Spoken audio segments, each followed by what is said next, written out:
Good afternoon, ladies and gentlemen, from Vienna, Austria. A very warm welcome to our online briefing.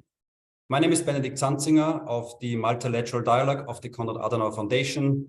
Together with our cooperation partner, Atomic Reporters, I welcome you to this online briefing, which is part of a series of online briefings where we're discussing important topics related to nuclear disarmament, arms control, and non-proliferation. I would like to welcome today's moderator, Tariq Rauf, who will then duly introduce our distinguished speakers today. Tariq Rauf is a member of the board of directors of Atomic Reporters, and he is former head of verification and security policy, alternate head of NPT delegation at the International Atomic Energy Agency.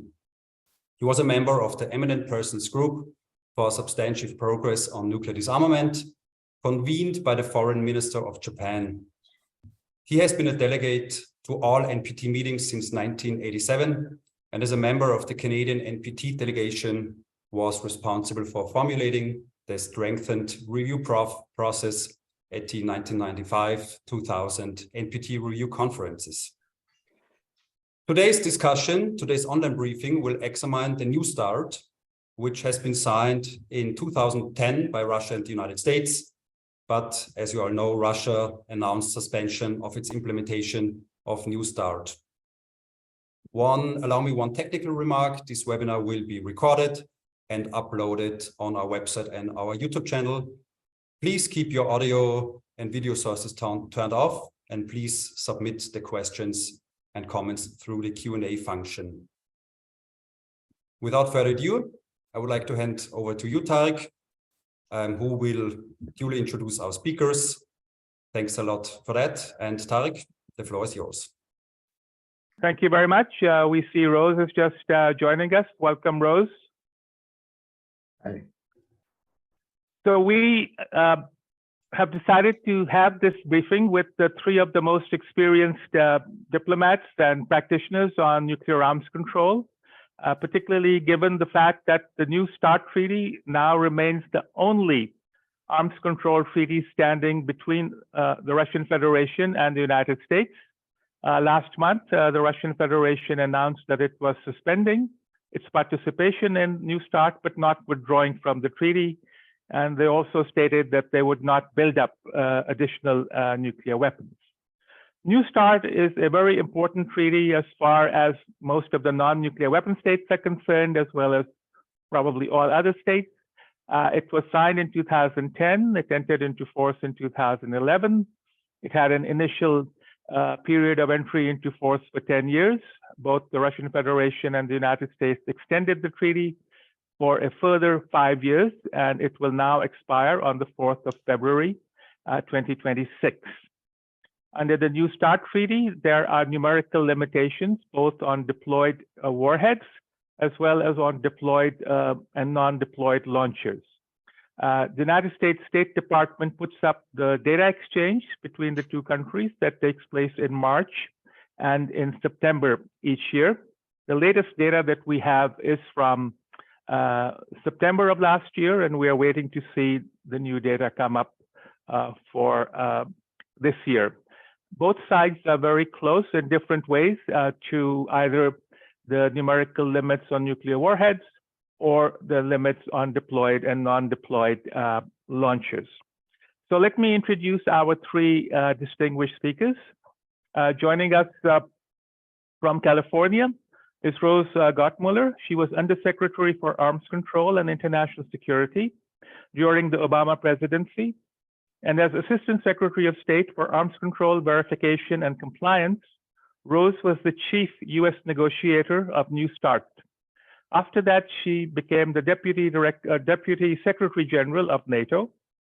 Currently, she is a research fellow at the Hoover Institution and also serves as the Frank E. and Arthur W. Payne Distinguished Lecturer at Stanford University's Freeman Spogli Institute for International Studies and at its Center for International Security and Cooperation, known as CSAC. Rose, in her book entitled Negotiating the New START Treaty, recounted her experience and the trials and tribulations of the intense negotiations. In the epilogue of her book, she recalled that the long break in US-Russia direct nuclear arms control negotiations was detrimental, and much detailed work will need to be done by experts. Working relationships developed anew between Russian and US negotiators, and the two countries must continue to make progress in controlling and limiting nuclear weapons, which Rose rightly says is our responsibility to humanity. Joining us from Moscow is Dr. Alexei Arbatov. He's a former elected deputy of the State Duma of the Federal Assembly of the Russian Federation, also former deputy chairman of the Defense Committee of the State Duma, former head of the Commission for Defense, Security, and Ratification of International Treaties. Alexei was a member of the Russian delegation for the START I negotiations. Currently, Dr. Arbatov is director of the Center for International Security at the Institute of World Economy and International Relations, known as IMMO. He's a full member of the Russian Academy of Sciences and member of the Research Council of the Russian Foreign Ministries and also of the Russian Council for Foreign and Defense Policy. Among his many expositions on nuclear arms control is Mad Momentum Redux, the Rise and Fall of Nuclear Arms Control. In a recent interview, he commented, quote, "If the START agreement collapses, we return to the nuclear uncertainty that prevailed during the Cuban Missile Crisis. Russia and the US need to resume negotiations on strategic stability under the next Strategic Offensive Arms Treaty after 2026. Even without any disturbing effect caused by politics, this will be a very difficult undertaking," end of quote. Also joining us from here in Vienna is Ambassador Alexander Kement, who is Director of Disarmament, Arms Control, and Non-Proliferation at the Federal Ministry for European and International Affairs of Austria. He was head of delegation to the 10th NPT Review Conference and presided over the first meeting of the states parties to the Treaty on the Prohibition of Nuclear Weapons, known as TPNW, and the 2022 Conference on the Humanitarian Impact of Nuclear Weapons, both held in June last year here in Vienna. He played a key role in the negotiations on the TPNW and has described the process in his book entitled "The Treaty Prohibiting Nuclear Weapons, How It Was Achieved and Why It Matters." In the concluding plenary of the failed NPT Review Conference in August last year, he lamented, quote, "We all understand the challenging security environment, yet there is a fundamental disagreement among the membership of the NPT on the question of whether nuclear weapons provide security or whether they endanger all of our security. Reliance on nuclear deterrence means the readiness to inflict global catastrophic consequences, also on states and populations that have little to do with and are not responsible for the geopolitical tensions. This is unacceptable," end of quote. So we have representatives of 2 nuclear weapon states and also a representative of a large group of non-nuclear weapon states who are promoting reductions in and elimination of nuclear weapons. So with that introduction, may I invite Rose for her introductory comments, please? Yes, thank you very much. It's a great pleasure to be on this panel today with my distinguished colleagues, with Alexei Arbatov and Alexander Kement. And thank you very much, Tarek, for the invitation. It's a somber time at the moment. Clearly, we have a hot war in Europe for the first time in decades, and Russia's invasion of Ukraine in February of 2022 is continuing, I think, to really upset the geostrategic balance, not only in Europe itself, but also causing consternation around the world. So the situation is a very serious one from that perspective, but from my perspective also very difficult because of the nuclear aspects that have arisen during this crisis, of the nuclear threats and saber rattling that have emanated from Moscow, and then recently joined by the suspension of implementation of the New START treaty on February 21st by the Russian government. So it's a difficult, very troubling time in so many ways, but I do continue to believe that the United States and USSR and the United States and Russian Federation have a special responsibility. You quoted me earlier, Tarek, a special responsibility to humanity. I believe that very strongly, that our two governments have a special responsibility to humanity to continue to try to work to reduce and limit our arsenals of nuclear weapons. We do continue to have the two largest arsenals of nuclear weapons. We are bound in that geostrategic partnership, no matter what, by the fact of that hardware. And so for that reason, we have a special responsibility to continue to try to reduce and limit it.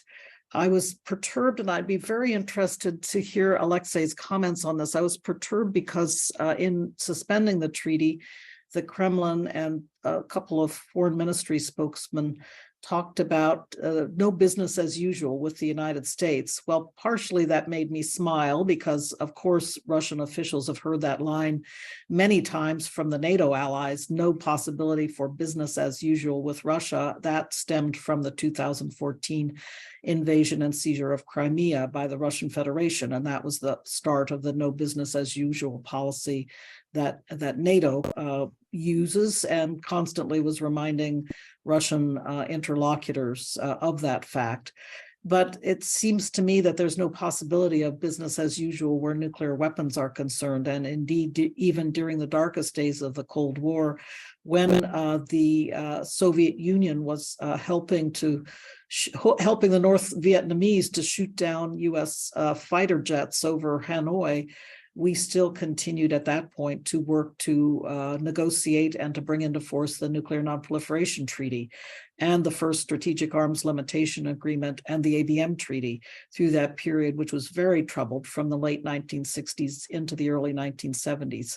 I know, again, that Russian official spokespeople say today that this is different somehow, that this period is worse somehow. And I'm frankly struggling to understand it. But nevertheless, I do, as you all know me, I am the perennial optimist. So I am continuing to look for very perhaps small steps that we can take at this moment to continue to keep the agenda active and to continue to prepare for the day when the United States and the Russian Federation return to full implementation of the New START Treaty, including its on-site inspection regime. Because I believe that the treaty is very much in the national security interest of both countries. The Russian Federation is watching the United States now embarking on a 2-decade modernization of its strategic nuclear force posture, which under New START and a New START follow-on will be kept under limits. But if the treaties go away, if the New START treaty goes away, and if its successor is not negotiated, then the Russian Federation will be facing essentially a US nuclear triad modernization with no limits upon it. And I think that must be, for the Russian Federation, a matter of serious strategic concern. Of course, the United States is also watching the Chinese nuclear modernization at the moment and is concerned about that. But at the moment, I continue to see that the United States and Russian Federation possess the two largest nuclear arsenals, certainly the two largest deployed nuclear arsenals, with 1,550 operationally deployed warheads each under New START. And so again, I believe that we have a special responsibility to continue to work toward the reduction and limitation of nuclear weapons. Small steps, you'll ask me what I mean by small steps. I think the small steps that I understand are already taking place are important, and that is that we are keeping up our lines of communication between Moscow and Washington at a technical level to try to look for ways to move this ball forward. But I recognize that there is a big political blockage at the moment now to restoring New START to full implementation. So that, of course, cannot be resolved by technical experts. But I think they are doing the right thing to keep up the lines of communication between Washington and Moscow. If that is all we can do at the moment, then that is an important step. With that, Tarek, I'll turn the floor back over to you. Thank you very much, Rose, for that somber assessment, but I'm glad that you remain optimistic. I was looking at the State Department's website yesterday on New Start, and the U.S. has said that even though the inspections haven't resumed and the bilateral commission didn't meet, the U.S. still judges that Russia is complying with the limits of New Start. And the State Department also said that the Russian Federation has voiced concerns about the conversion of some heavy bombers under New Start, and the U.S. is willing to allow the Russians to come to a relevant airbase to check that out, but the Russians haven't taken up that opportunity. Would you expand a little bit on that? Yes, I think it's an important point. I think that the Russians have had concerns about not only the bomber conversions, but also submarine tube conversions. And both sides had worked very hard and in good faith for a number of years to work through those difficulties in the Bilateral Consultative Commission. And the United States was right at the moment of being able to demonstrate to the Russians what the new procedures are to be able to assuage Russian concerns about the conversion or elimination of bombers and submarine tubes.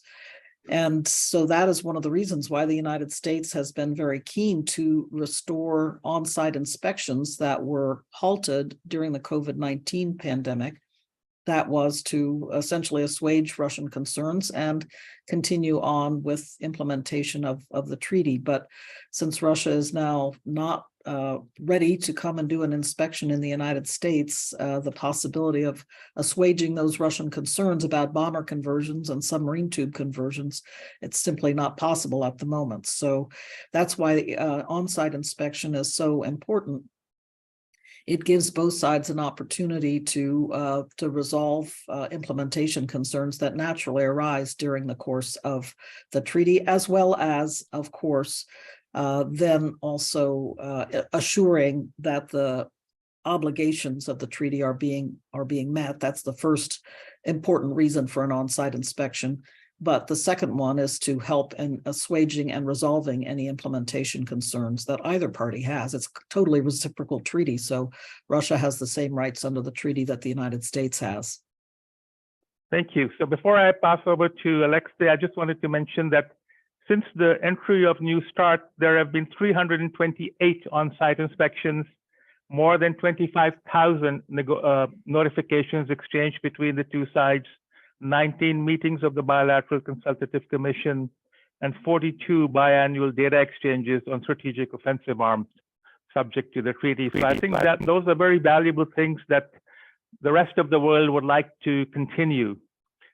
May I now invite Alexei for his views, please? Thank you, Tariq, and thank you for inviting me. And I'm very happy to see some old friends also online.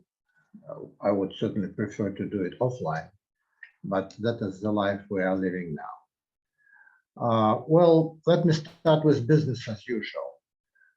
I do not know what Russian diplomats meant saying that it will be no longer business as usual, but all my professional life was associated with strategic arms control.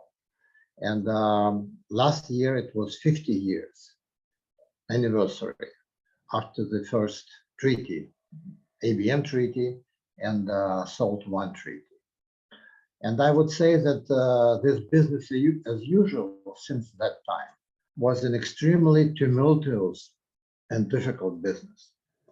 Let me only mention the fact that between the first Strategic Arms Control Treaty and the next important, very radical Strategic Arms Control Treaty, 20 years passed.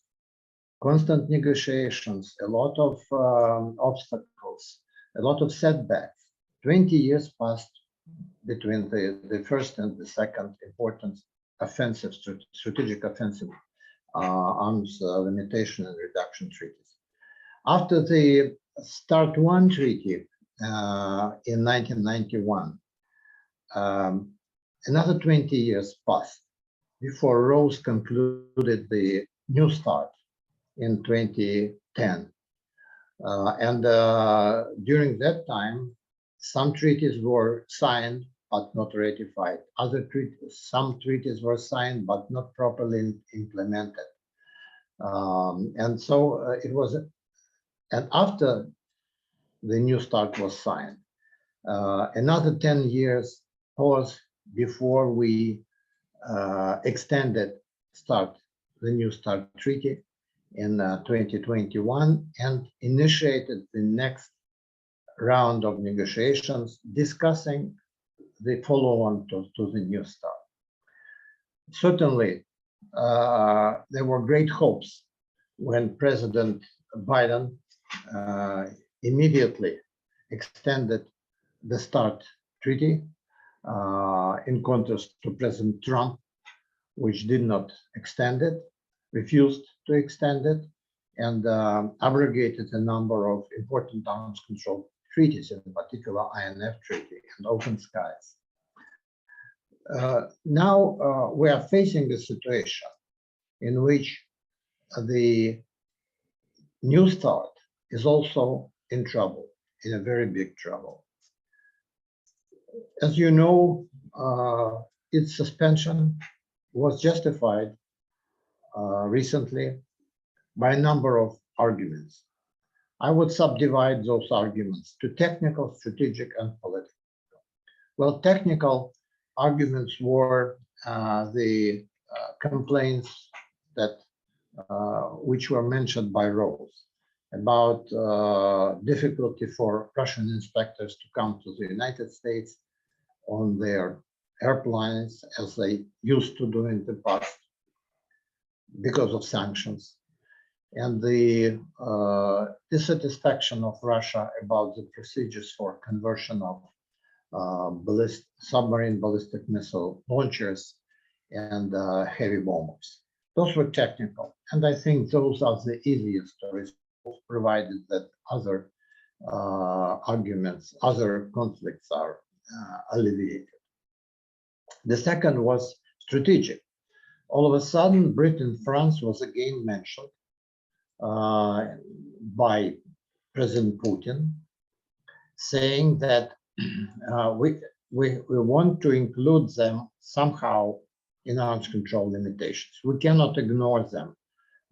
Their programs, we want to know more about their systems and programs.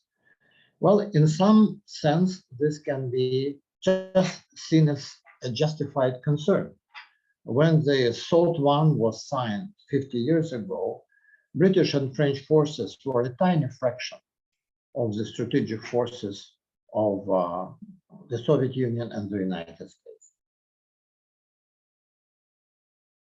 Now, British and French forces combined count something like 400 strategic warheads, which is about 1/3 of the forces of the United States and Russia under the New START ceiling. So it's 1/3. It's already much higher proportion, and there is a growing dissatisfaction in Russia about the fact that British and French strategic forces are not limited in any way.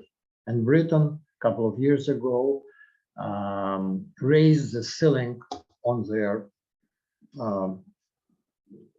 envisioned strategic warhead numbers, and certainly Russia cannot be concerned about it.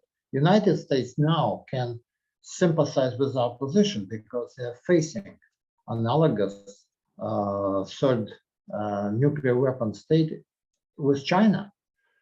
In the past, China had a small fraction of forces of the Soviet Union and the United States. Now China is building up its forces, and in 10 years may have as many strategic warheads as presently are allowed to Russia and the United States by the New START. So United States cannot ignore it, and raising this issue quite frequently. The third set of arguments was political, and that said that we cannot continue in a business as usual manner with the United States regarding the New START when the United States are helping Ukraine, providing them with a lot of weapons to fight Russia, and moreover, officially proclaiming at a very high level that the goal of the United States and the West in general is to inflict strategic defeat on Russia and to undercut Russian military potential. This is a political argument, but I think that this is the argument which is most important. It's the most important argument and the most important consideration to be kept in mind with respect to suspension of implementation of the New START. What is in the future?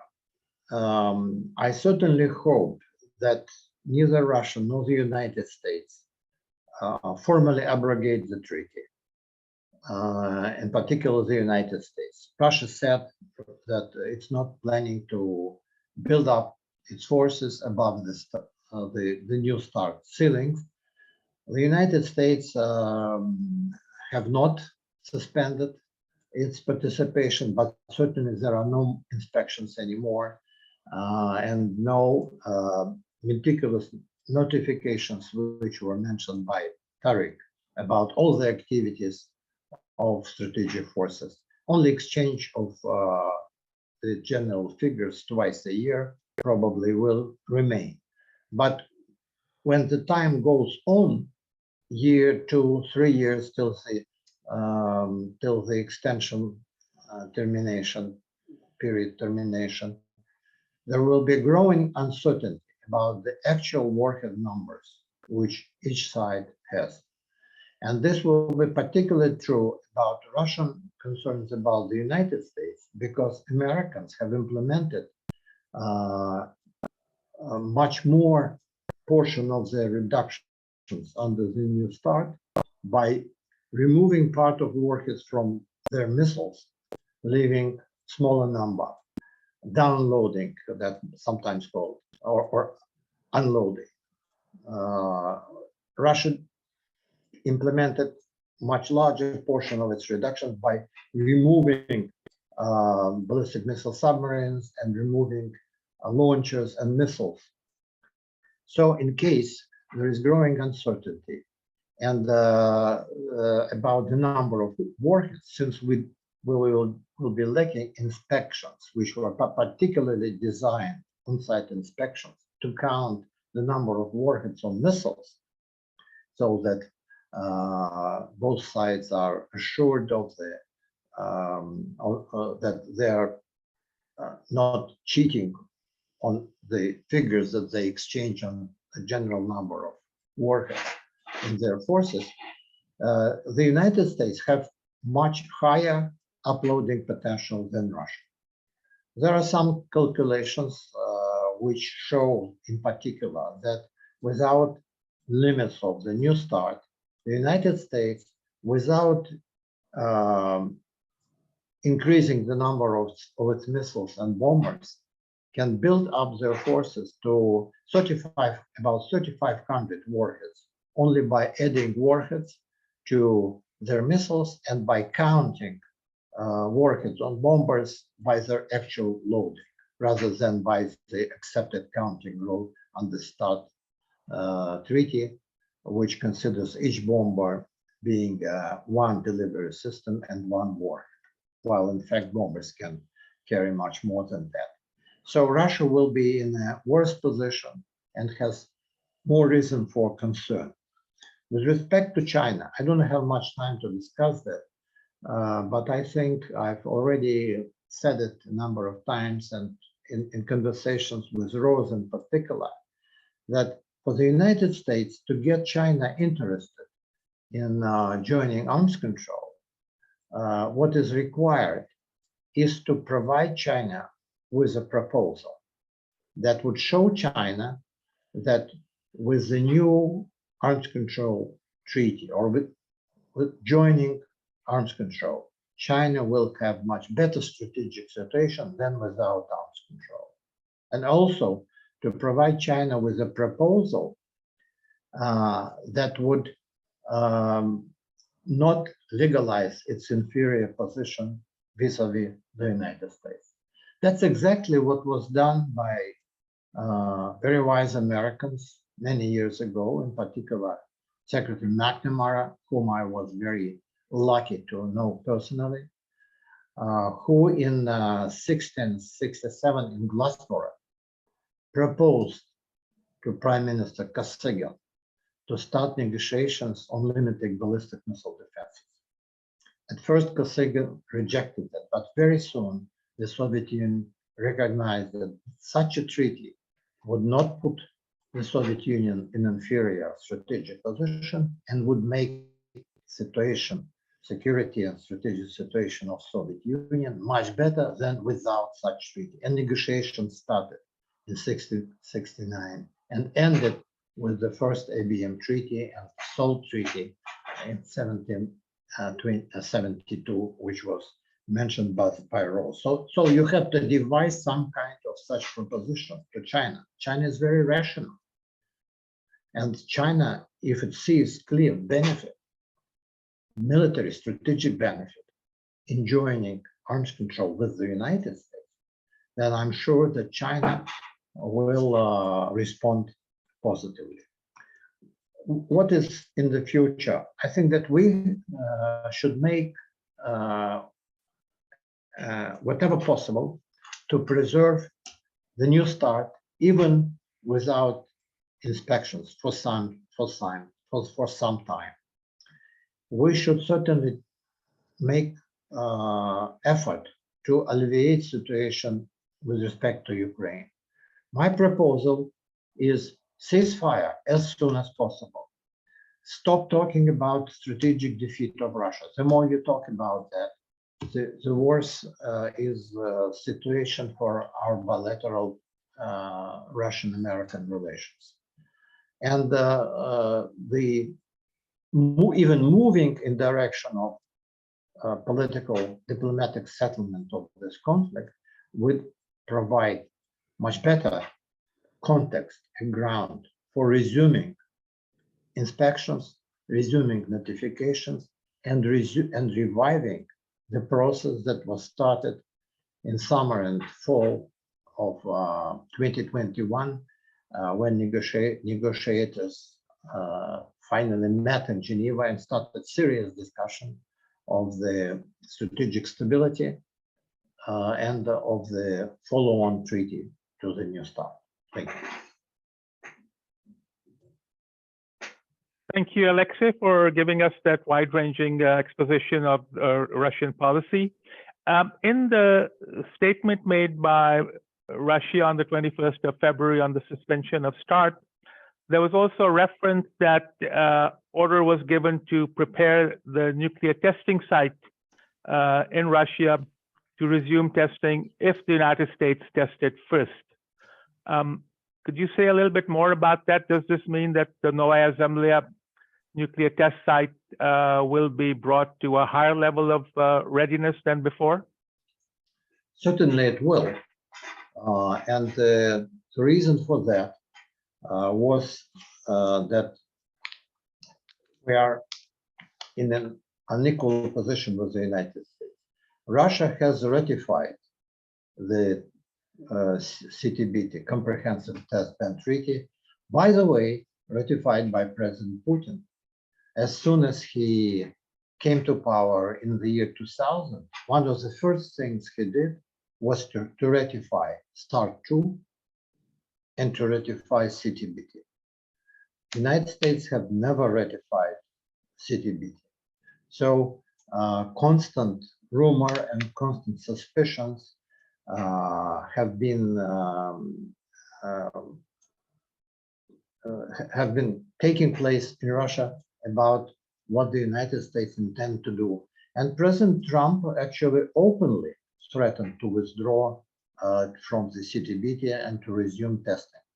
So I think that President Putin said it in order to bring to the United States the notion of how dangerous situation is. If New START totally collapses, certainly that will be the end of CTBT, and that probably would be the end of NPT treaty as well, very soon. Thanks. That's sort of very disturbing.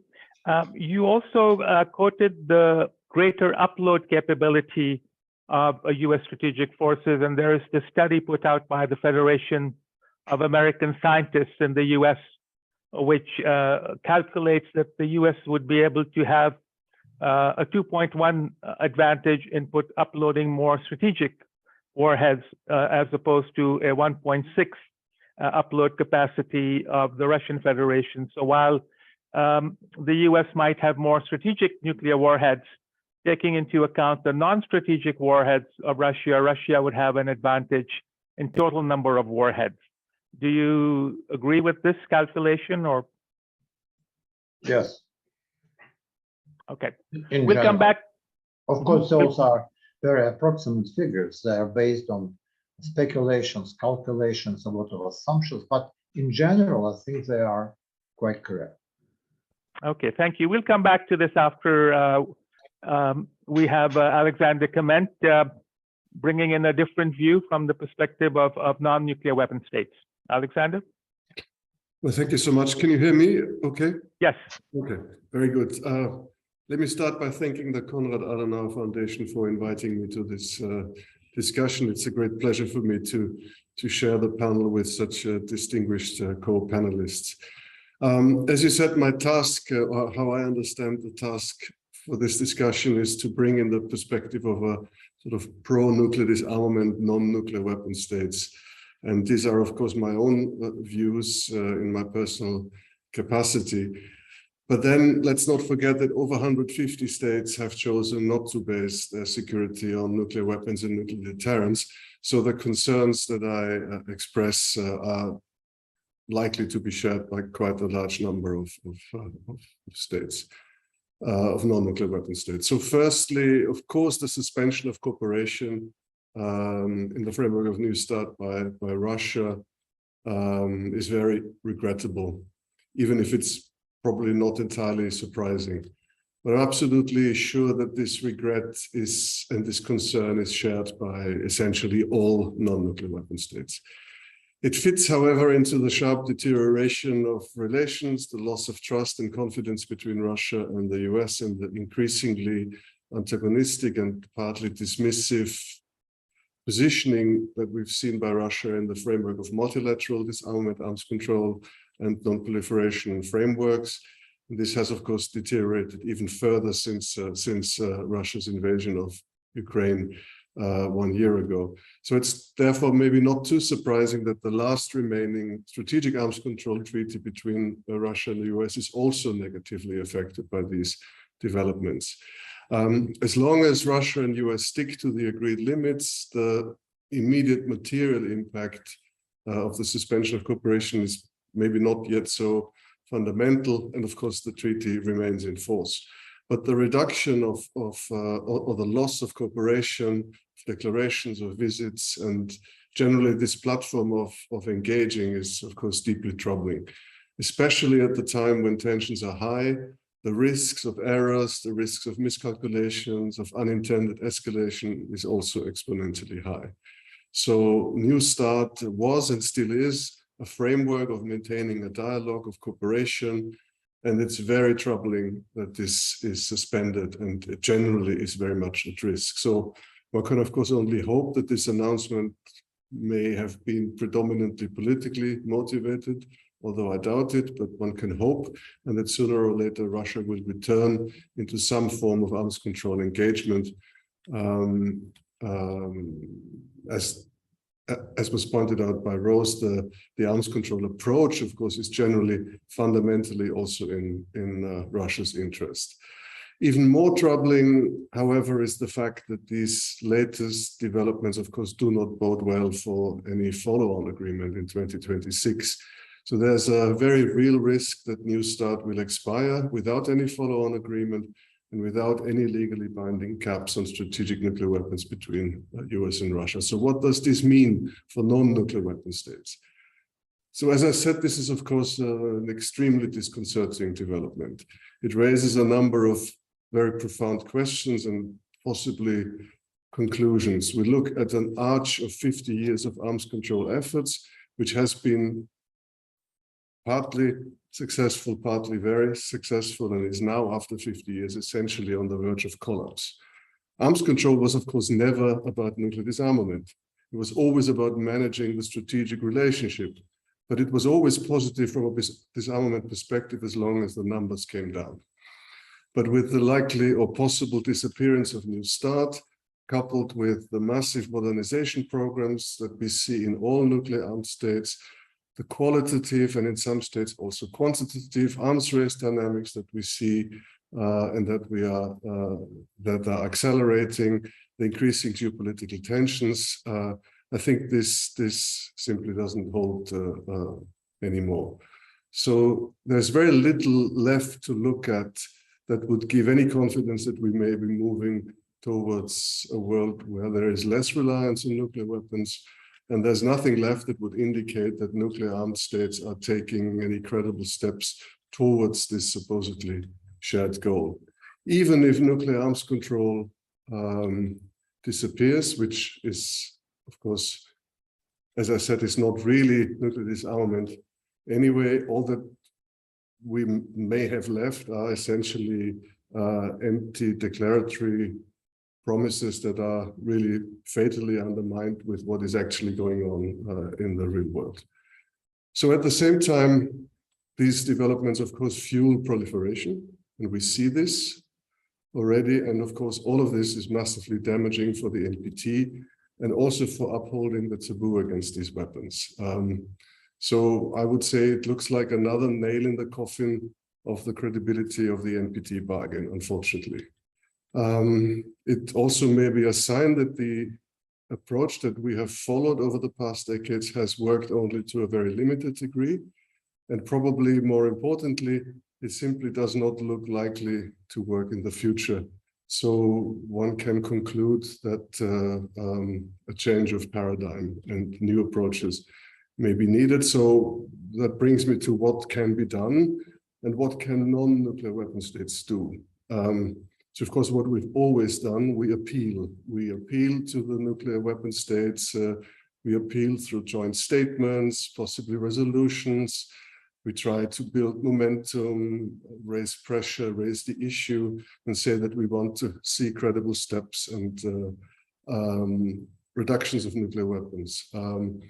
But that plays against the background that the notion that nuclear weapons are only a national security issue for the nuclear weapon states, I think it's just simply no longer acceptable from a global perspective and for the international community and for our interconnected world, given the consequences that come with nuclear weapons if nuclear deterrence fails and the risks of this happening. So certainly nuclear weapons cannot be divorced from geopolitics and from the overall deterioration of the security environment. That's absolutely clear. But nuclear weapons simply are an issue that requires engagement, even with the most difficult actors, to reduce risks and to build some form of confidence, because the humanitarian consequences and the risk of nuclear weapons are borne by the entire international community. And here I agree with what Rose said, that there is a special responsibility, and seeing the START treaty possibly failing very much runs counter to that. So non-nuclear weapon states, we can of course offer venues of engagement and insist on such engagement, insist on the expectation and on some level of measures of building confidence measures. And Austria, for example, will always be ready to facilitate any nuclear disarmament or arms control talks. But for me, and that may not be surprising, there are also other conclusions that non-nuclear weapon states can and should draw from this development, which goes beyond appeals. Because what we see is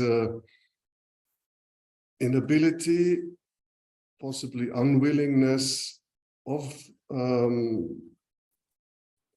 nuclear weapon states, nuclear armed states, to extract themselves from the nuclear deterrence logic.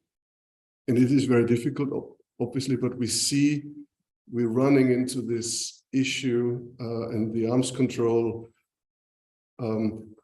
approach is the perfect example to it. So we can continue to appeal, but ultimately leadership for a process away from nuclear weapons is not likely to come from the states that have these weapons. And given that the nuclear risks are today higher than they have been in decades, and I'm surprised that I'm the third speaker without and the first one to mention the doomsday clock, which now stands at 90 seconds before midnight, which is the closest ever since 1947 when this clock was started. Non-nuclear weapon states simply need to give much more political focus to this issue as well. So the imminent or possible breakup of nuclear arms control is therefore an urgent and legitimate security issue also for non-nuclear weapon states. We need to continue focusing on the effects of nuclear weapons, the humanitarian consequences of these weapons, to highlight the global repercussions, the more complex and more catastrophic consequences. We need to focus on those risks, which are also more complex, and all of them are borne by all. There needs to be a focus on the weapons, on their characteristics of what they do, their unacceptable consequences in concrete terms, rather than the discussion as we see in the arms control way of approaching this issue, that is based on the precarious hope that nuclear deterrence will not fail. It obviously can fail, and if it fails, it fails catastrophically for all humanity. So I think continue focusing on the delegitimization of nuclear weapons and stigmatization of nuclear weapons and the practice of nuclear deterrence is something that non-nuclear weapon states can do and should be doing. So the obvious answer to the possible demise of nuclear arms control, in addition, of course, to appealing and providing encouragement to help restart, is to reinforce the absolute taboo against nuclear weapons, the legal taboo and the moral taboo. And that is, of course, what we have tried to do in the TPNW. So I would say an answer to these very disconcerting developments that we see also lies in strengthening the TPNW and the underlying arguments of the TPNW.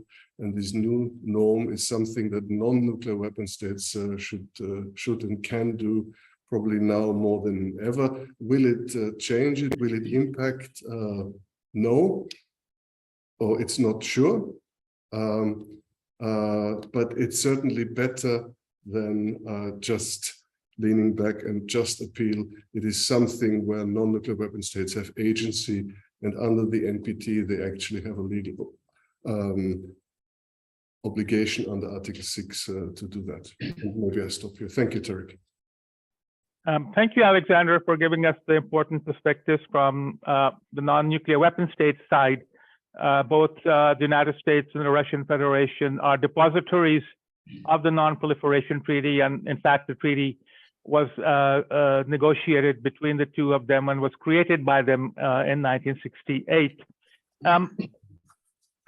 The US, the current administration has revived the Trump administration's initiative called Creating the Environment for Nuclear Disarmament. I've made some uncharitable comments to you about CEND, but there's also the revival of the IPNDB, which was actually a proposal by Rose Gottmuller on the International Partnership for Nuclear Disarmament Verification, which I think has been doing very valuable work. So could you tell us about whether Austria is now returning to taking part in CEND and its contributions to the discussions on nuclear disarmament verification, especially in the context of the TPNW? Yes, thanks a lot. All these initiatives, I think, have their place and have their value. The two US initiatives that you mentioned have limited membership. So Austria is not involved in the IPNDV, but we have been invited to participate in the CEND, and we have been an active contributor to the various groups there.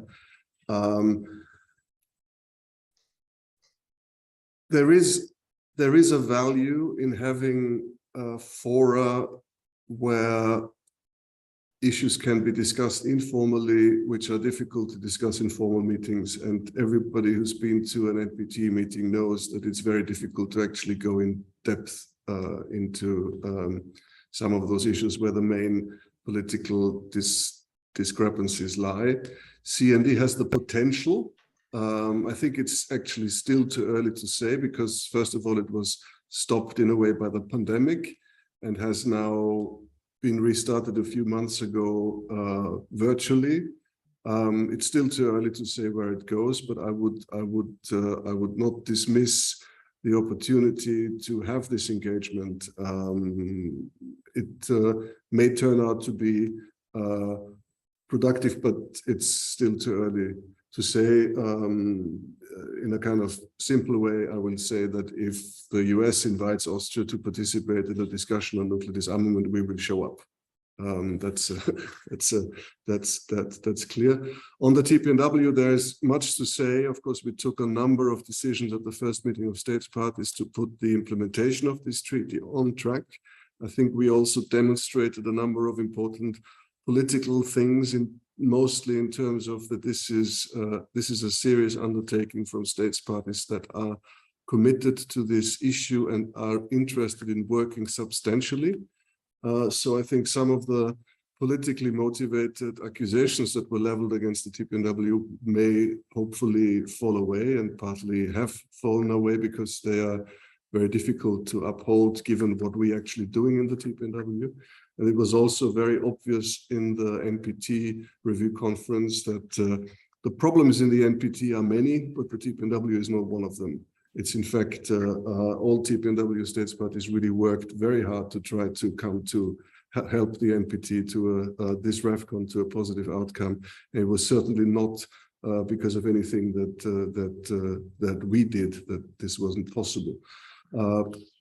So there would be much to say, but I think you probably want to move to the Q&A session. So I'm happy to answer more questions on this issue later. Thank you. So before I revert to Rose and Alexei, I had one more point.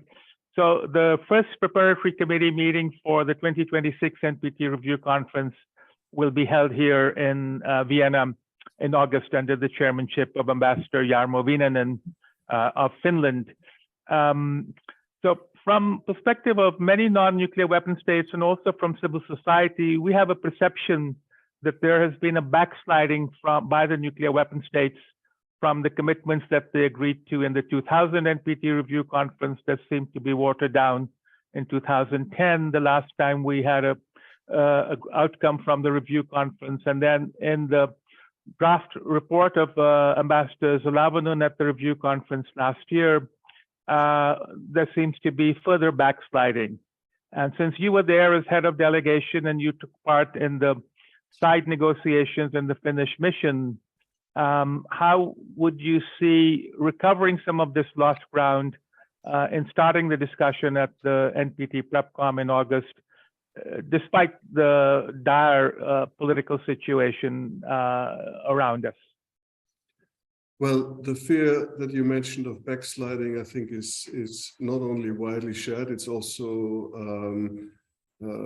quite justified and partly tangible. What we saw at the REFCON was readiness to agree to declaratory language, but we saw very little in terms of concrete, measurable steps to actually implement the long-standing commitments that were there. So this is, I think, really something very, very broadly shared by non-nuclear weapon states. Now, for the upcoming NPT PrepCom and the working group that will take place before, on that, I would say, of course, it's a good idea to talk about how to improve the working methods. But at the end of the day, we know, all of us know that the problems, that it's not the working methods that are the issue. It's political disagreements, deep-seated issues. So the NPT, even with the working methods that we have, would be able to deliver if the political will was there.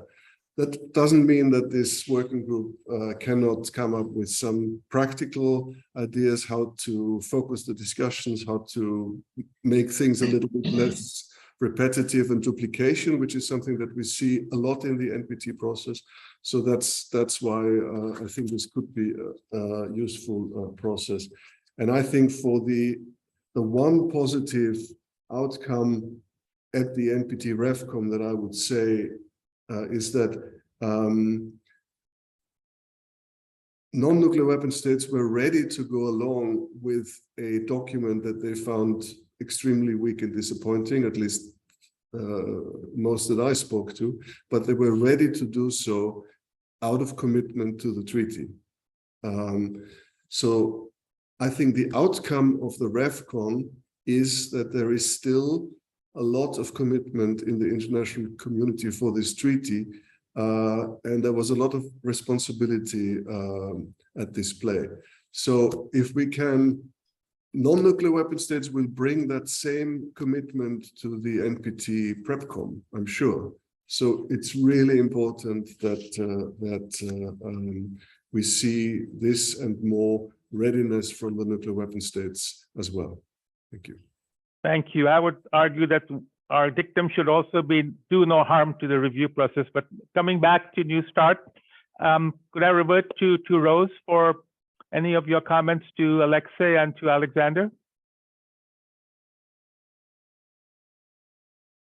Yes, well, I think that Alexei's advice is very, very wise. I do not know what the possibilities are, excuse me, in order, as Alexei put it, to move toward some kind of political resolution of the situation in Ukraine. It's just been very difficult to figure out a way that there could be any kind of productive negotiation at the moment, because the two sides seem 180 degrees diametrically different in their view of where the war stands and what they need to achieve out of it in order to achieve their strategic objectives. But I do think your advice is wise, and in particular, doing whatever we can to preserve the New START treaty is, I think, extremely important. And at this moment, we should be in every way possible doing no harm to the treaty.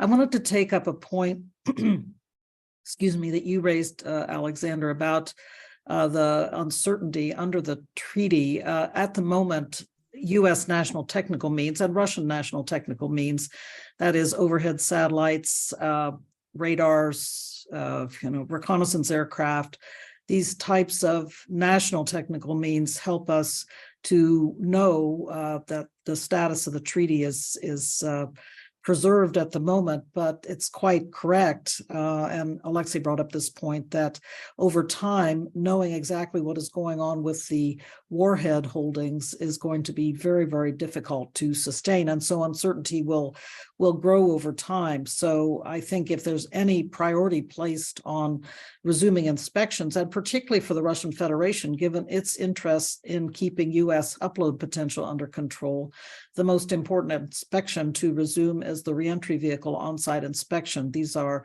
the ones in which the United States and the Russian Federation have the opportunity to confirm the number of nuclear objects on the front end of a missile. That is, one side or the other declares the number of warheads on the front end of a missile, and the other side is able to confirm those numbers. So those are the kinds of inspections that I think should have top priority. Of course, I stand for the principle that we should resume all implementation measures under New START. And I will furthermore just note that in the past year, since the onset of the war in Ukraine, the notification regime has been very important in helping both sides to understand that the status of the forces of strategic nuclear forces on a 24/7 basis has remained stable, and that neither side has been doing anything to meddle with the operational readiness of the operational forces. So I think that all measures of implementation for the New START treaty contribute to strategic stability and mutual predictability, which is, in the end of the day, the all-important reason for having these treaties in the first place. We have day in, day out, what I consider tactical predictability about what's going on in the strategic nuclear triad of both parties. But we also have long-term predictability, the predictability against which both sides can plan and understand that we only need to buy so many delivery vehicles and ensure the readiness to deploy so many warheads on them. It's not like we have an unlimited planning horizon, which is what makes, I think, the current situation, should New START go away, so dangerous. Given, yes, the modernization of the United States that is currently unfolding, but also the fact that the Russian Federation, just completing its nuclear modernization at the moment, has hot production lines for both warheads and missiles. So we could see a major buildup unless we are able to keep the limits of the treaty in place and negotiate a follow-on to it. Thank you, Rose. Alexei, back to you. I agree with Rose, and I would only add to that when the strategic stability consultation started in 2021, both sides presented their initial opening positions, and those were very different. That was the first time during many decades of strategic arms control that we started without agreeing even on the subject of the future possible follow-on to START. And the principal difference was that the United States proposed to limit all nuclear weapons, whether strategic or tactical.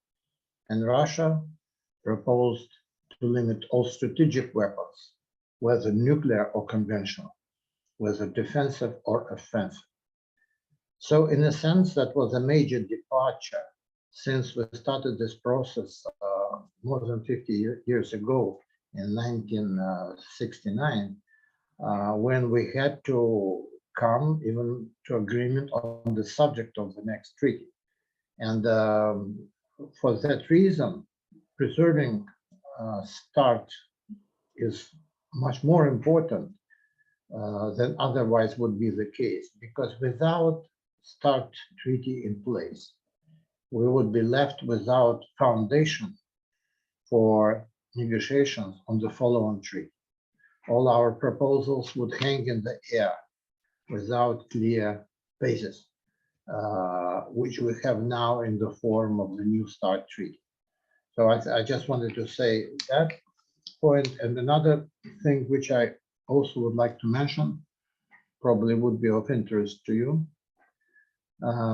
is that it is the first time in history that Russia implemented the linkage tactics, the linkage between strategic arms control and international conflicts. For the United States, that was traditional. Several times in the history of strategic arms control, Americans implemented linkage between strategic problems and other problems and controversies that we have between Russia and the United States. So one thing to keep in mind about President Putin is that among his many, I would say, his many features of his thinking is that whatever is permitted to the United States is permitted to Russia. And so in implementing, for the first time in history, implementing linkage between START, strategic arms control, and conflicts elsewhere, in particular the conflict in Ukraine, he just proved that he considers Russia to be entitled to any political tactics to which the United States were entitled and are entitled in the past or at present. And that is to be kept in mind for the future. Thank you, Alexei. So Rose needs to leave. There's one question for you, Rose, if you could answer that, and then we'll let you go, and thank you for your time. So the question by Andrei Shabalin He's referring to the U.S.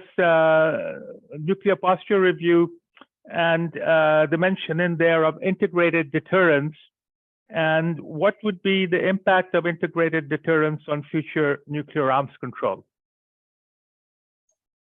Yes, I did want to stress the term used was combined deterrence. Actually, integrated deterrence refers to the use of all aspects of U.S. National power in order to be a kind of powerful deterrent in this age when the United States is having to look to both China and to Russia, as the Chinese are also modernizing their strategic forces.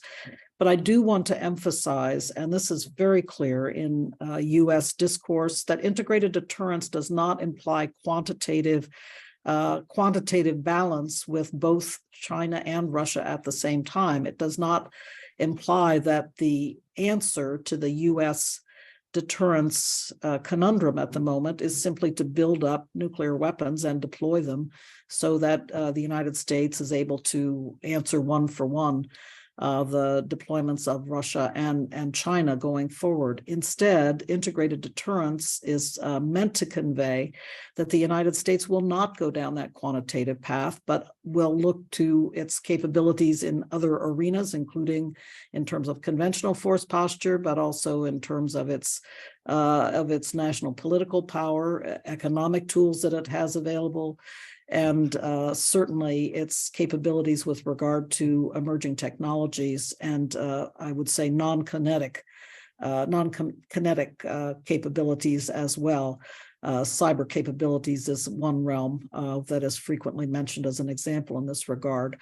But I wanted to clearly convey to Mr. Shabalin and to the audience as a whole that integrated deterrence does not in and of itself imply a major buildup, quantitative buildup of U.S. nuclear force posture. That, I think, leaves open the potential for future and continuing nuclear arms control efforts, certainly with the Russian Federation, but also with China going forward. And I take strong note of Alexei Arbatov's very wise advice in that regard. I agree with you, Alexei, that the necessity is to present the Chinese with a proposal that will be in their national security interest. And that takes some heavy thinking to figure out, but I think it is a very important insight and one that certainly we should embrace in thinking about the future of arms control with China. Rose, just before you go, a question came in from Paulo Cotta Ramosino, which is on my WhatsApp, that would you favor continuing interaction between experts like you and Alexei and other Russian and American experts, despite the downturn in political relations? Well, absolutely. I do believe that Track 2 discussions at this moment are extremely important and continue to be engaged and involved in a number of Track 2 interactions with both the Russians and the Chinese. I think it is a very important mechanism, and I certainly endorse the long-standing Dr. Paulo Cotta Ramosino is the chairman of the Pugwash movement, which has had a long and distinguished career in working the Track 2 mechanism in order to create conditions for governments then to move forward on constraining nuclear and other weapons of mass destruction. Well, thank you very much, Rose, for taking the time to join us here today, and we really appreciate your comments. And hopefully, if we have another such event, we might approach you to see if you might be available again. So thank you very much. Certainly, it was my Thank you. It was my pleasure and really great to be on with Alexei Arbatov and Alexander Kment as well. I'm sorry I have to leave a little bit early. All the best. Thank you. So Alexei, there's a question for you, although this is a little bit off topic. This is from Jonathan Tyrone from Bloomberg News. I don't know whether you would want to deal with it. It's about Russian civil nuclear cooperation with China and the supply of highly enriched uranium fuel to their fast breeder reactor, which is based on the BN600 design of the Russian fast breeder reactor. I don't know whether you would wish to comment on that or not. Well, I'm not very well informed in details of this particular issue, but it is, I'm certain, and it's very well known that Russia is a major supplier of nuclear fuel for nuclear power plants, and it's not only to China but the United States as well, and to European countries of European Union, that Russia is supplying nuclear fuel. This particular one certainly is a specific fuel, which is not just a normal, usual type. But Russia is much more enthusiastic about developing new types of peaceful nuclear energy, nuclear reactors and breeders. In the West, they are much more skeptical about that. But Russia traditionally has been more enthusiastic about peaceful nuclear energy, including breeder reactors. Okay, thank you. And of those of other countries, like France, for instance. Thank you. So in his comments, Alexander Kement raised many of the concerns that non-nuclear weapon states have about nuclear deterrence, about the catastrophic consequences around the globe should nuclear deterrence fail. So from a Russian perspective, how might you respond to some of those concerns? Well, I'm not entitled, I'm not authorized to speak on behalf of Russia. I'm not in official position. So I personally share those concerns mostly. And I think that however complex the Ukrainian problem is, probably we would feel more secure if the nuclear factor were excluded altogether from this conflict, like it was excluded from conflict in Afghanistan or from conflict in Vietnam, although not quite from conflict in Korea in the late 50s. So I share these concerns personally. I do not think that the majority of the new generation of Russian political elite and expert community shares this concern.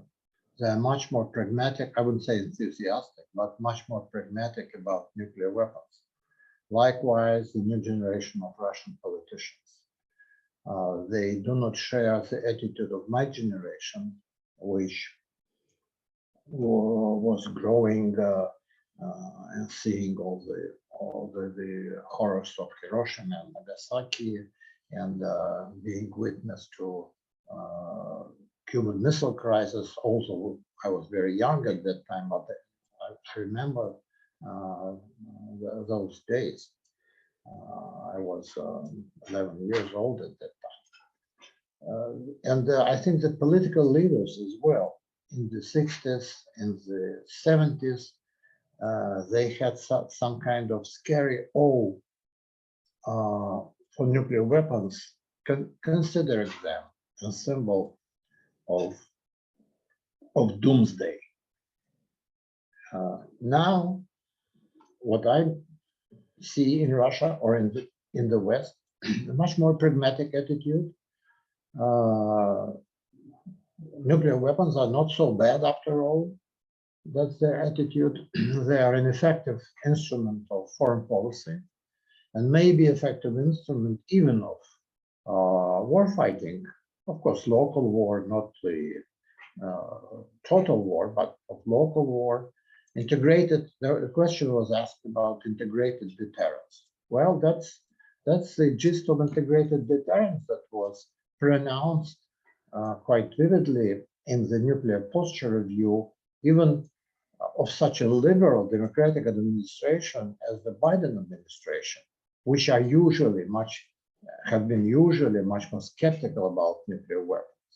But integrated deterrence is exactly about that there is a continuum between conventional forces and nuclear forces and non-kinetic forces, all are to be combined in the effective deterrence. But conventional forces are not only for deterrence, they are for use.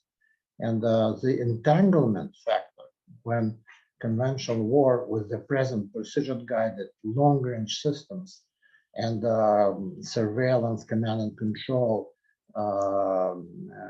high-tech intellectual artificial intellect introduced into weapon system, all that may totally do away with the nuclear threshold, do away with the difference between nuclear and conventional weapons, that we will get into nuclear war very quickly without even recognizing that. You're right. I also detect among the younger generation of diplomats, but also even among some civil society defense experts, much less concern about the catastrophic consequences of nuclear weapons, and also a discussion on the possibility of having a small, limited nuclear war among the nuclear weapon states. You use the term entanglement. I prefer to use the word commingling, because in English, entanglement can be accidental, like two boxers in a ring. But here, it's commingling deliberately of conventional and nuclear warheads and delivery systems. And that can pose a lot of problems for the adversary, which would have to assume that all the uploads are nuclear. So as a Russian scientist and academic, how would you explain to many in the non-nuclear weapon state community what is meant by strategic stability and nuclear risk reduction? And how do we know that the situation is stable or that nuclear risks have been reduced? And how can we measure that other than just having a general political discussion on these concepts? Well, I prefer to keep to the traditional understanding of strategic stability, which was formulated for the first and unfortunately the last time many years ago in 1990 in the joint declaration of the USSR and the United States on the principles of further reduction and limitation of strategic weapons. And it said that strategic stability is a state of strategic relationship between states, which removes incentives for the first nuclear strike. So I would prefer to keep to that notion, because if we start to expand it, we will end with the very general and amorphous notion of international security, UN Charter, and so on. As good as they are not a solid basis for negotiating strategic arms control. That traditional notion of strategic stability of 1990 was not invented out of theoretical explorations. This was invented and formulated as the basis of strategic arms reduction, and it laid the basis for START 1, for the first very big, comprehensive, radical strategic arms reduction treaty. All follow-on treaties after START 1, which was signed in 1991, were just incremental improvements on START 1. Nothing new was invented. And modifications of START 1, sometimes very bad modifications, in fact, compared to START 1. START 1 is an encyclopedia of strategic arms control. It's about 1,000 pages of all this encyclopedia dealing with norms and definitions and procedures for strategic arms control. So I would keep to that. How would I measure the extent of stability of strategic relationship? Certainly you cannot calculate. You can have modeling. There are a lot of modeling being done. But one way of measuring it is comparing the present crisis in Ukraine with the Cuban Missile Crisis 60 years ago. During the Cuban Missile Crisis, nuclear war could happen instantly. And there were several occasions when it really could happen. And exchange of massive nuclear strikes was the only way of using nuclear weapons, and the catastrophe could unfold in a few hours, because there was no nuclear arms control. There were no treaties, no transparency, no predictability. The United States had a capability for disarming nuclear strike against the Soviet Union. And the Soviet Union had no option but nuclear preemption against the United States. And that was the strategy of both the Soviet Union and the United States. And we were lucky that 60 years ago, global nuclear war did not erupt. The situation with respect to Ukraine, as tragic and as depressing as it is very different. Nobody now is afraid of disarming nuclear strike. Nobody is afraid of deliberate massive strike or global nuclear war. People are talking about limited use of nuclear weapons, about the threat of escalation of conventional conflict to limited nuclear use and then possibly to massive nuclear use. So fortunately, we have much greater strategic stability now than we had 60 years ago. And that is largely due to 50 years of nuclear arms control, not only strategic, but test ban treaties, non-proliferation, and so on, which did away largely with the threat of deliberate global nuclear war. So we are now concerned about other types of nuclear war. And I think that if we are fortunate to end the crisis in Ukraine, we will have to deal very seriously with preserving strategic stability at global level and doing away with nuclear instability at theater or tactical level. Well, thank you for that very informative comment, and I hope many diplomats would sort of learn from past experience. Would you have a final comment and hopefully to end on a more optimistic note? Me? Yes. My optimistic note is that I remember very well 1983 with missile deployments in Europe, with the Korean civilian airplane shot down, with all negotiations broken, total deadlock on all negotiations that were conducted before that time. And so everybody was very pessimistic.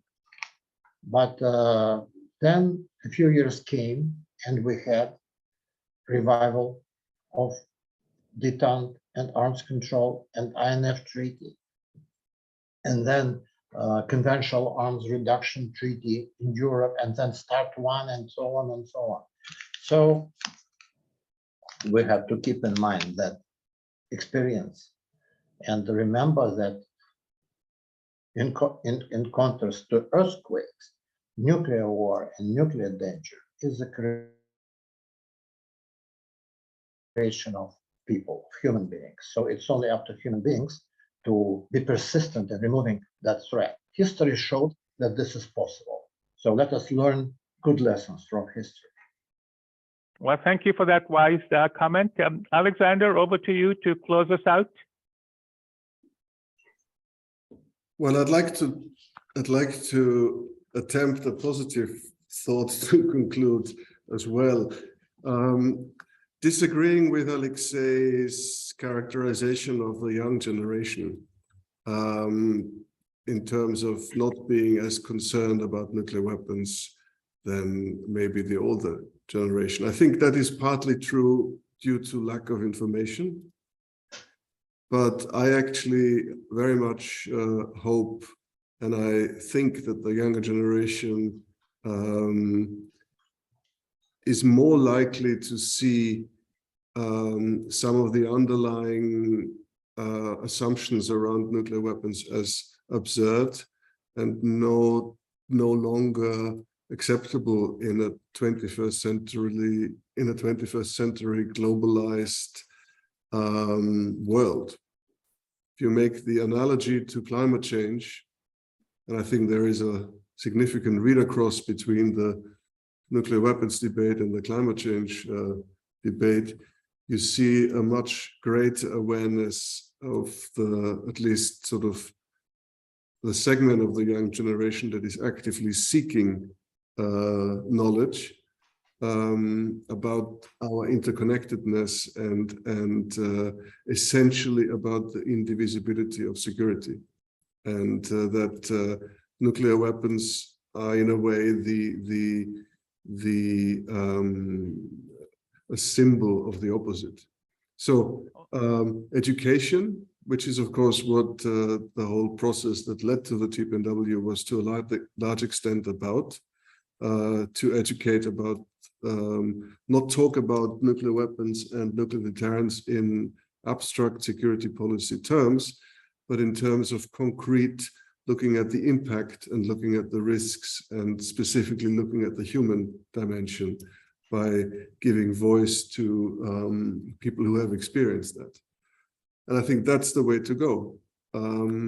We are not going to resolve this issue exclusively from a security policy debate and through a discussion of security policy experts. It has to be a broader societal debate. So that's I think is what is potentially optimistic and points the way forward. And yeah, so I think I close at that. Thank you. Good, thank you. I think Alexei was referring more to the younger generation of people from nuclear armed and nuclear dependent countries who talk about arms control and disarmament. Not so much civil society. Civil society, you're absolutely right, around the world is very conscious of existential risks from climate, from nuclear weapons and so on. But yeah, you would have also seen at the NPT Review Conference how some of the representatives of countries, members of nuclear armed alliances are still very defensive of nuclear weapons and the role of nuclear weapons.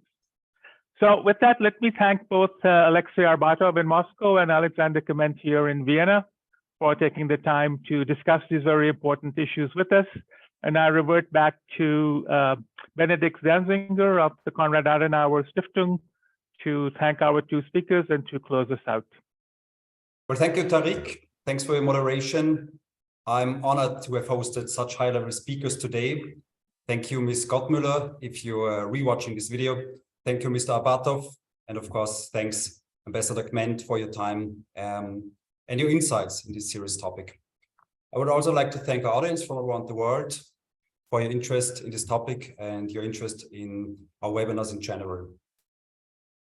I think the situation is dire, but I'm convinced that risk reduction always starts with dialogue.